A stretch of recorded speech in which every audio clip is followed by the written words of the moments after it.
তুই কি কমেন্ট করছ? দালালের কাছে গোয়া মারা দিতে বলছে কারা? এই খাঙ্কির বলা, তুই তো একটা মাদার চোদ, একটা দালাল। সৌদি আরব তুই দালালি ব্যবসা করস, তো এ দেশে নাই কে দালাল? নাই কে এ দেশে? তাই গিয়েছে শত শত মানুষ মনে করো যে প্রবাসে থাকে। আমার ভিডিওটা যার কাছে যাবো, এই যে আমার যে দালাল, এই দালালের কাছে তো জিন্দিগো বই জমা দিব না, টাকা পয়সা জমা দিব না, ওর মাধ্যমে কেউ হবো না।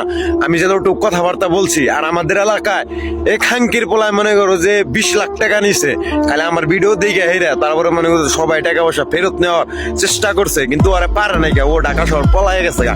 আর আমার যে দালাল আছে না, এই দালালে মনে করছে তোর মায়ের চুচ্ছে, বুঝছো কি, প্রেম করে মনে করো যে সহবাস করছে, তারপরে মনে করছে তোর নাগাল বিজন্ম একটা জন্ম হয়েছে। খাঙ্কির পোলা, যে একজন সৌদি প্রবাসী হইয়া তারপরে তুই মনে করো যে আমার ভিডিও দেখে হেরাতে, আমার ভিডিওতে মনে করো যে বাজে কমেন্ট করলি। খাঙ্কি মাগির পোলা, মাতার চোদ। আমার দিকে ভয় লাগে না? ভয় লাগবো খাঙ্কির পোলা। আর যারা আমার ভিডিও দেখে ভালো লাগবো না, তার মানে বলক মাইরা শুবা, তার মানে আমার কোনো কিছু করা লাগবো না, সমস্যা নাই কে, তাতে আমার সমস্যা নেই। কিন্তু বাজে কমেন্ট করবা, ব্যক্তি মনে চুদা খাবো অলটাই।